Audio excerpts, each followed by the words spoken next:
My name is Lauren Parker. I'm 32, and last Thanksgiving my younger brother stood up in front of our entire family and announced I was getting nothing.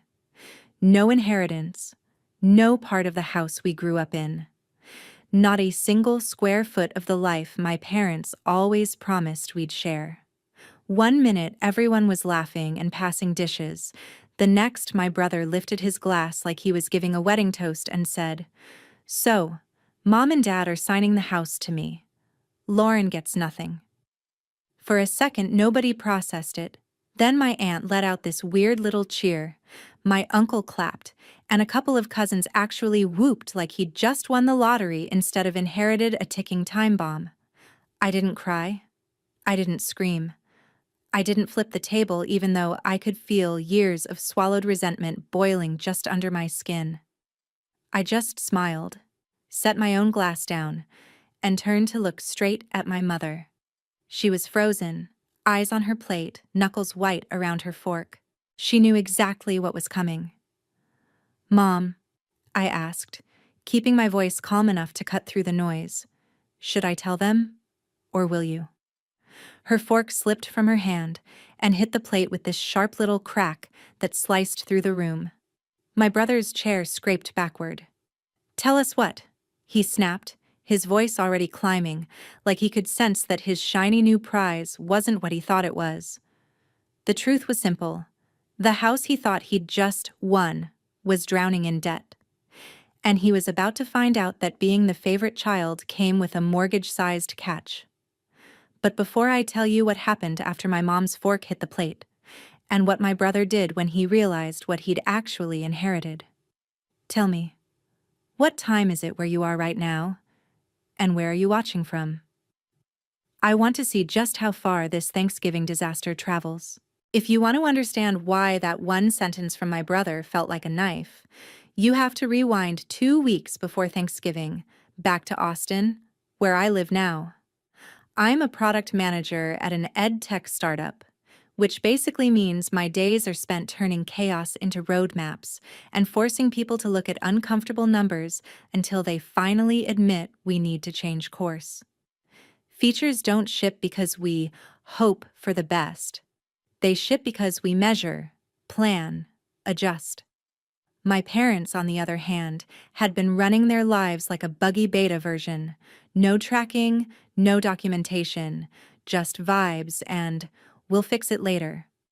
2 Fridays before the holiday, while I was wrapping up a sprint review, an email hit my inbox that was not meant for me.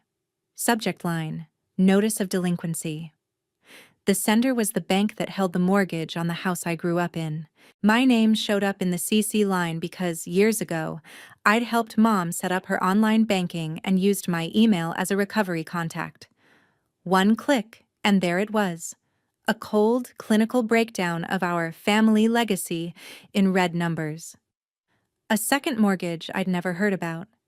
3 payments behind. Late fees stacked like bad Jenga blocks. A looming balloon payment that made my salary look small. A foreclosure auction date quietly penciled in for early spring, like they were already scheduling the funeral for the place my parents kept calling the kids' inheritance. I stared at the screen the way I stare at a product dashboard that suddenly lights up with red error bars. This wasn't a rough patch. This was a system failure. I called my mom immediately. She dodged my first call, then the second. On the third, she finally picked up, using that too cheerful tone she reserves for church ladies and distant relatives. "Hey, honey, how's the big tech world?" "Mom," I cut her off. "Why am I getting foreclosure notices on the house? And when did you take out a second mortgage?" There was a pause long enough for me to see my own reflection in the dark laptop screen. That's the silence of someone calculating which lie will cause the least damage. When she spoke, her voice was softer. "We were going to tell you at Thanksgiving," she said. "Your father has a plan." At work, when someone tells me they have a plan, but can't show me a document, numbers, or a timeline, I know what that really means. They're stalling. Real plans have dates, owners, risks, and clear outcomes. Whatever my parents had was not a plan. It was a wish. Does Brandon know? I asked, already bracing myself. We've talked to him, she said. He's here. He helps us. He understands. That one sentence told me everything. They hadn't given him the risk profile, just the pitch deck. They'd told him the part where he was the loyal son, stepping up to keep the house in the family, not the part where he was about to be handed an asset with negative equity and a ticking clock. I hung up that day with my stomach in knots, my brain instantly switching into problem-solving mode. I opened spreadsheets and mortgage calculators like they were crime scene photos, tracing numbers, exploring scenarios, trying to see if there was a version of this story that ended without flashing police lights or a sheriff on the lawn. There were options, short sales, repayment plans, downsizing, but every path required something my parents hated: admitting they were in trouble. I could have confronted them fully right then, demanded a family Zoom call, screen-shared the bank portal, and forced them to face the red. But a small, furious part of me wanted to see how far they were willing to drag this performance. Have you ever watched people you love build a narrative out of denial, like they're crafting a glossy marketing campaign over a failing product? That's what those 2 weeks felt like. In every text about, "Can't wait to see you for Thanksgiving," I could hear the subtext, "We're going to smile and carve turkey while pretending the house isn't on fire." I booked my flight anyway. On the plane, I scrolled through the banking app, memorizing numbers, dates, interest rates. I told myself I was just gathering data, but underneath that, something sharper was forming. A line I wouldn't let them cross. They could call me ungrateful for moving away, selfish for choosing a career in Austin over staying in our hometown. What they could not do, not without a fight, was erase me from the story while quietly handing my brother a bomb and calling it a blessing. By the time I landed, the decision was made. If they tried to stage manage a happy Thanksgiving while hiding a financial catastrophe and crowning Brandon the chosen one, I wasn't going to play along. I was going to do what I do best: drag the ugly data into the light and force everyone to look. So when my brother, Brandon, stood up and made his big announcement, it wasn't a surprise. It was just confirmation. Still, hearing him say, "Mom and Dad are signing the house to me. Lauren gets nothing," like I was some distant cousin and not the daughter who used to help pay their light bill, made my jaw clench hard enough to hurt. He looked so smug, one hand on the back of his chair like he'd just claimed a prize on a game show. My parents didn't correct him. That was the part that hurt the most. "No, that's not how we meant it. No, we'll discuss this as a family." Just my dad staring at his plate and my mom blinking at her wine glass, hoping maybe if she didn't make eye contact, this wouldn't turn into the reckoning she'd been avoiding. "So that's it?" I asked, raising an eyebrow. "You're just giving him the house?" Brandon rolled his eyes. "You moved away, Lauren. You made your choice. I stayed. I helped them. I'm here." He said "here" like it was a moral high ground, like my life in Austin, the late nights, the long weeks, the extra freelance projects I'd taken in my 20s so they could refinance the first time, didn't count because I wasn't physically folding laundry in their living room. "I didn't realize loyalty had a property line," I said. My heart was thudding, but my voice stayed cool. Years of product demos with hostile executives had trained me well. "This isn't about loyalty," Dad muttered. "It's about practicality." Practicality. That word almost made me laugh. Practical was not taking out a massive second mortgage on a fixed-income budget. Practical was not waiting until a foreclosure notice showed up in your daughter's inbox to admit there was a problem. "Okay," I said slowly. "Since we're all being practical, let's talk about what, exactly, Brandon is being gifted." I pulled my phone from my pocket. My mother's eyes flicked to it like it was a weapon, which, honestly, it was. "Lauren, this is neither the time nor place." she hissed. Really? I asked. Because it seems like you thought Thanksgiving dinner was the perfect time and place to announce I'm being erased from the will. I think that buys me at least 5 minutes. I opened the banking app I'd logged into earlier in the car, my thumb hovering over the screen. Part of me wanted to let it go, to avoid the explosion. But another part, the part that remembered my mom telling me at 16 that this house will be yours and your brother's one day, refused to let them turn my silence into consent.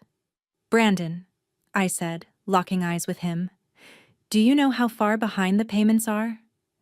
Do you know the amount on the second mortgage? Do you know the foreclosure date? Or did they leave that part out of your coronation speech?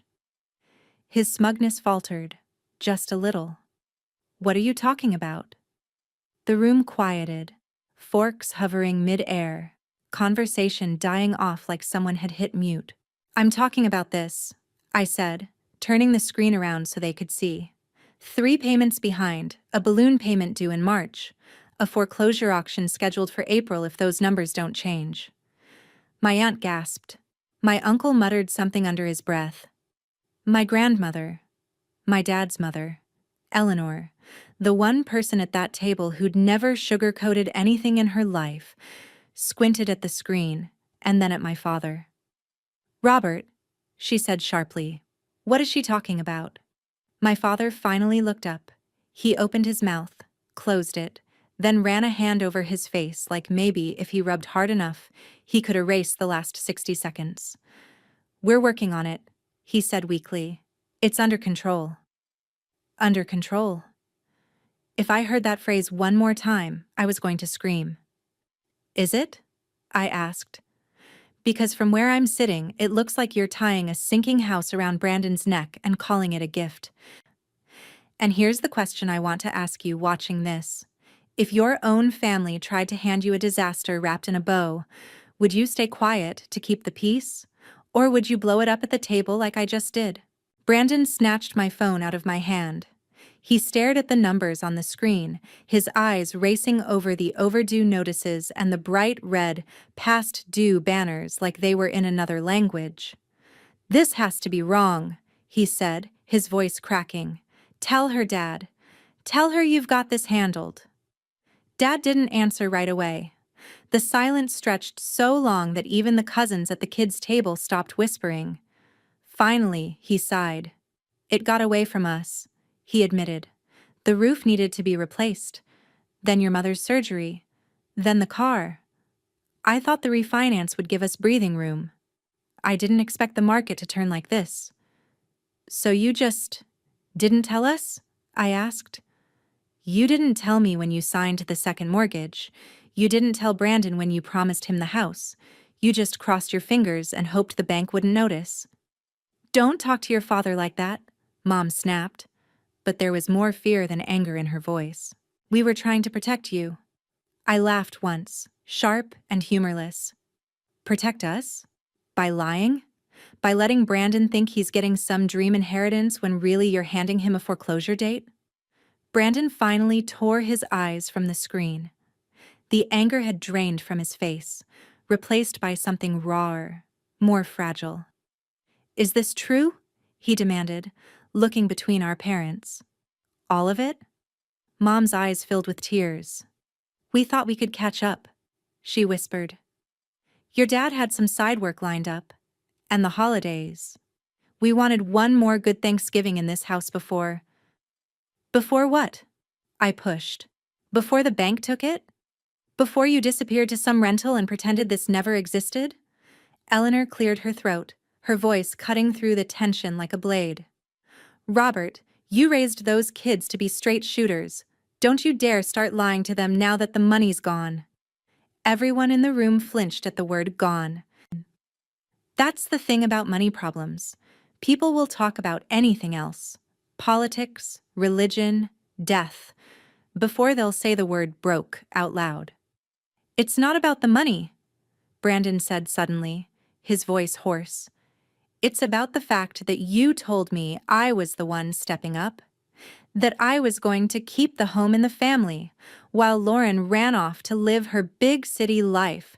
You made it sound like I was the responsible one, and she was selfish. He said the last word quietly, like he was quoting them. And just like that, the real betrayal surfaced. Not the numbers, not the debt. The story. The narrative they'd spun while I was gone. Brandon, the devoted son who stayed. Me, the daughter who left, who therefore deserved less. Is that what they told you? I asked him. He didn't answer, which was answer enough. I didn't leave because I didn't care, I said, my voice suddenly thick. I left because I got a job that paid enough to send money home when you needed it. Remember when the AC broke and you called me first, Mom? Who paid that bill? Remember when the hospital wanted the copay up front? Lauren, that's not fair, Mom said, but she wouldn't meet my eyes. We're grateful for everything you've done. Grateful enough to cut me out without a conversation? I shot back. Grateful enough to turn my silence into permission? Brandon flung my phone back onto the table like it burned.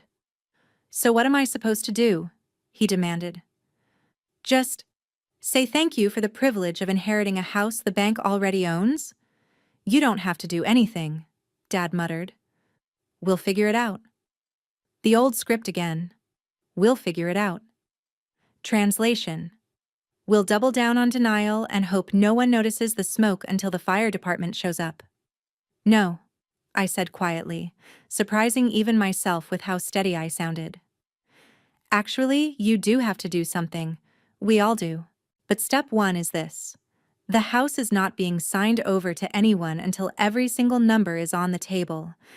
No more half-truths, no more surprise announcements. I looked at my parents. You turned our family into a PR campaign to hide a financial meltdown.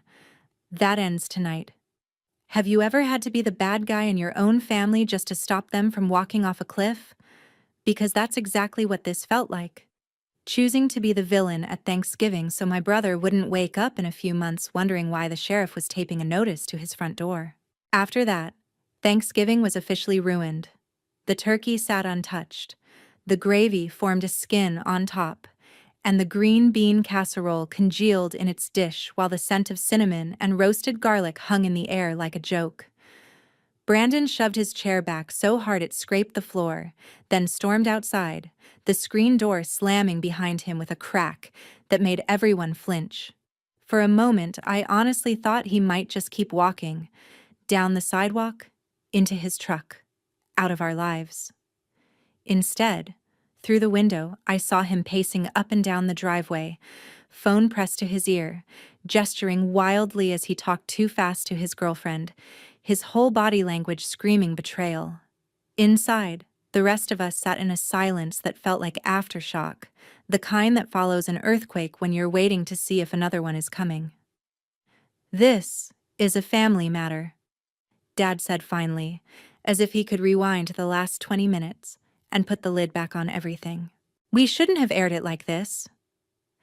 You aired it, I reminded him, my voice low but steady. You let Brandon stand up and announce he was getting the house like he'd won a prize show, and I was getting nothing. You turned me into a footnote at my own family's table. Saying nothing out loud tasted bitter, but pretending it didn't hurt would have been worse. Mom dabbed at her eyes with her napkin, careful not to smudge her makeup. We were going to talk to you, she insisted, clinging to that phrase like it could still save her. We just wanted tonight to be nice. We wanted one good memory in this house before we lose it, I finished for her. You keep stopping at the word before, like the rest of the sentence doesn't exist. The bank doesn't stop halfway through a notice, Mom. Eleanor shook her head slowly, the lines on her face deepening. You can lose a house and keep a family, she said, her eyes fixed on my parents. But you can't keep a house by losing your family. It doesn't work that way, and it never has. Her words hung there, heavier than anything I could have said. I thought about all the choices that had led us here, each of them small enough to justify in the moment. Alone here, A skipped payment there, a little more interest, a little more denial. That's how most disasters happen, not with one dramatic explosion, but with 100 quiet decisions you promise yourself you'll fix later. What's the actual number? I asked Dad, my voice shifting into the same tone I use in meetings when a project's on fire, and people keep speaking in feelings instead of facts. All in. Second mortgage, missed payments, penalties. If the house sold tomorrow, what would be left after the bank gets its cut? Dad's jaw clenched. For a second, I thought he'd refuse to answer, but then he exhaled and named a figure that made my stomach drop. It was worse than I'd estimated on the plane. Not just no equity. Negative. Even if the house sold at a decent price, there would still be a debt chasing them afterwards. You should have told us, I said quietly. You should have told me when you signed the second mortgage. You should have told Brandon before you dangled the keys in front of him. We could have made a plan years ago. That's literally what I do for a living, Dad. I build roadmaps out of messes. But you took that option away. We didn't want you to feel responsible, Mom whispered. You already help so much. We didn't want to be a burden. I let out a breath that was half laugh, half disbelief. Newsflash. You became a bigger burden by hiding it. You didn't just lie to protect us. You lied to protect your pride. There's a difference. Dad winced like I'd slapped him. For a second, guilt tugged at me, but then I pictured a different scene. Brandon standing on the same porch 3 months from now, watching a sheriff tape a foreclosure notice to the door while the neighbors pretended not to stare. My parents stuffing photo albums into boxes while insisting, it's just a temporary setback. My phone lighting up with panicked calls asking if I could fix this from another state. Sometimes the kindest thing you can do is be cruel to the fantasy. What do we do now? Mom finally asked, her voice small in a way I'd never heard before. It hit me then that this house wasn't just shelter to them. It was identity. Proof they had made it in a town where everyone knew everyone's business. Losing it would mean people asking questions they didn't want to answer, but keeping it under these conditions meant sacrificing their future and Brandon's. Now, I said, we tell the truth. To Brandon, to the bank, to ourselves. No more surprises, no more narrative about who's loyal and who left. We stop treating this house like a sacred relic and start treating it like what it is. A too expensive asset we can't afford that's about to drag all of us under if we cling to it. Eleanor nodded firmly. She's right, she said. You've been worshipping the building and neglecting the people inside it. Mom's eyes filled again. But all our memories are here, she said weakly. Your first day of school, Christmas mornings, birthdays, it's all in these walls. No, I said softly but firmly. It's in us. The walls just witnessed it. I could feel a knot in my own throat, but I pushed through it. You think my revenge tonight is about exposing you or humiliating you in front of the family. It's not. My revenge is making sure the lie dies here, at this table, instead of 3 months from now when it would have destroyed Brandon's credit and your retirement in one blow. I looked from my parents to the rest of the family, catching my cousin's wide eyes, my aunt's discomfort, my uncle's guilty avoidance. You wanted a nice Thanksgiving memory? I added. Here it is, the night we finally chose honesty over appearances. And here's where I want to ask you, the one listening to this. If your parents had lied for years to protect you, but that lie almost ruined your sibling's life, would a few tears and a sorry be enough for you? Or would you, like me, need to see real change, hard decisions, sold houses, public admissions, before you could even think about calling it forgiveness? Brandon came back in with red-rimmed eyes and a jaw set like concrete. He didn't sit. He leaned against the doorway, arms crossed, like he was bracing himself for impact. So, he said, are we done with the secrets? If you want the whole truth, I replied, Sit down. There was a long pause. Then he pulled out his chair and dropped into it like gravity had doubled. I slid my phone toward Dad. You talk, I told him. I'm not carrying this for you. Slowly, haltingly at first, my father laid out the entire story. The refinance that had seemed like a good idea at the time. The medical bills after Mom's surgery. The credit cards they juggled when Dad's consulting gigs dried up. The calls they stopped answering when the numbers on the caller ID started to look familiar. Every choice, every rationalization, every "we'll fix it later" that never actually got fixed. By the time he finished, the room felt like it had shrunk. Brandon sat there, hands clasped so tightly his knuckles were white, eyes fixed on a spot on the table. "So you were going to sign all of that to me," he said finally, "wrap it up in a bow and call it my future. And you didn't think that was something I should know?" "We were going to explain," Mom said weakly. "When?" he shot back. "After the bank notice showed up?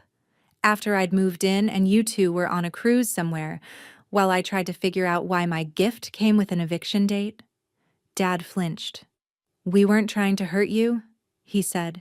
"We thought if the house stayed in the family." "Stop saying the house like it's a person," I cut in. "It's wood and drywall and a mortgage. What matters is us."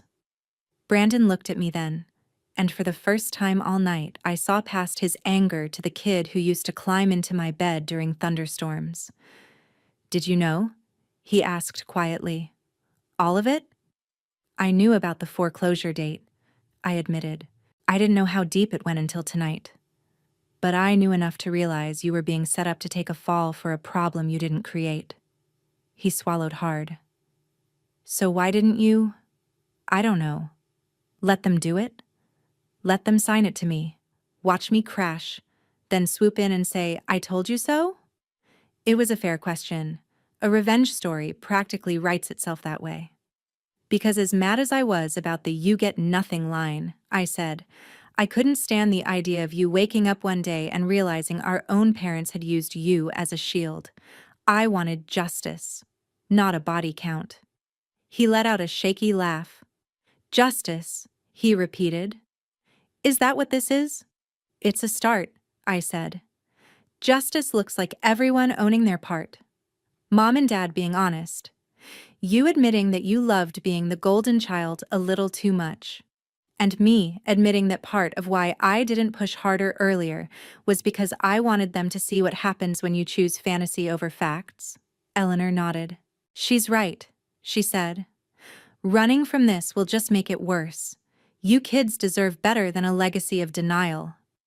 Dad rubbed his temples. "So what do we do?" he asked. "Tomorrow," I said, "we call the bank together. We talk to a realtor. We get real numbers. We figure out whether a short sale makes more sense than waiting for foreclosure. We treat this like a project, not a tragedy." "And the house?" Mom whispered. "We've lived here for 30 years. "Then you'll grieve it," I said, softer now. "But you won't let it take your retirement or your son's credit score down with it. You taught us that family comes before things. This is your chance to prove you meant it." Now I want to ask you, if you were in my shoes, would you push your parents to sell the home that holds your childhood memories to save their future, even if they hate you for it in the moment? Or would you let them cling to it and watch everything else fall apart? In the weeks after Thanksgiving, our family group chat turned into a war room. There were no more filtered pictures of holiday centerpieces or good morning gifs. Instead, there were screenshots of bank statements, links to articles about short sales, and a shared spreadsheet where I tracked every call, every fee, every possible option. It was brutal. It was also the most honest we'd been with each other in years. Brandon came to every meeting. He sat across from the banker as she calmly explained what upside down meant in their case. He asked hard questions about timelines and credit impact. At one point, when Mom started to cry, he reached over and squeezed her hand. "We're not mad because you lost control," he told them. We're mad because you pretended you hadn't. They listed the house 3 weeks before Christmas. The day the sign went up in the yard, Mom stood on the porch, arms wrapped around herself, watching strangers slow their cars to look. I feel like I'm putting a price tag on my entire life, she said. You're putting a price tag on a building, I corrected gently. Your life is coming with you. The offers that came in were lower than they'd hoped, but higher than I feared. In the end, after the sale closed and the bank was paid, there wasn't much left. No grand inheritance, no nest egg. Just enough to keep my parents from drowning and a lot of paperwork documenting the mess they'd climbed out of. So, this is it, Dad said the day they signed the final documents, his voice hollow. 30 years for this. No, I said quietly. 30 years for 2 kids who still show up. For a grandmother who still tells the truth. For a chance to start over without hiding. Brandon snorted. Leave it to the product manager to spin bankruptcy into a feature. But there was a hint of a smile in his voice. We found them a small rental closer to my place in Austin, something they could actually afford on their fixed income. It wasn't fancy. The walls were beige, the yard was tiny, and the kitchen was half the size of the old one. But the first night we had dinner there, something strange happened. I realized I wasn't waiting for a bomb to drop. There were no secret bills hidden in drawers, no unspoken resentment simmering under the table. Just all of us, crowded around a cheap dining set, passing store-bought rolls and cheap wine, talking openly about money, mistakes, and what we'd do differently next time. Do you hate us? Mom asked me quietly as we washed dishes afterwards. For how we handled everything. I thought about it. Really thought about it. I hate what you did, I said. I hate that you lied and nearly sacrificed Brandon's future to avoid being embarrassed. But I don't hate you. I wouldn't have fought this hard if I did. And me? Brandon asked later, nudging my shoulder. Do you still think I'm the golden idiot? I laughed. You were never an idiot, I said. Just comfortable in a story that made you the hero and me the villain. Now we're just 2 flawed humans who survived a very dumb plot twist. He bumped my shoulder again. Next Thanksgiving, can we just fight about politics like normal families? No, I said. Next Thanksgiving, we're going to fight over who gets stuck doing dishes. And here's the part I hope you don't miss. My revenge wasn't that my brother lost a house, or that my parents were forced to sell it. My revenge was that the truth finally mattered more than keeping everyone comfortable. That the girl who moved away and didn't care turned out to be the one who dragged our family out of denial and into reality. That the next time someone at that table says, "We're fine," they'll know they have to prove it. So let me end with a question for you. Have you ever uncovered a secret in your family that changed everything? Did you stay quiet to keep the peace? Or did you do what I did? Light a match at the Thanksgiving table and watch the lies burn so something honest could grow in the ashes.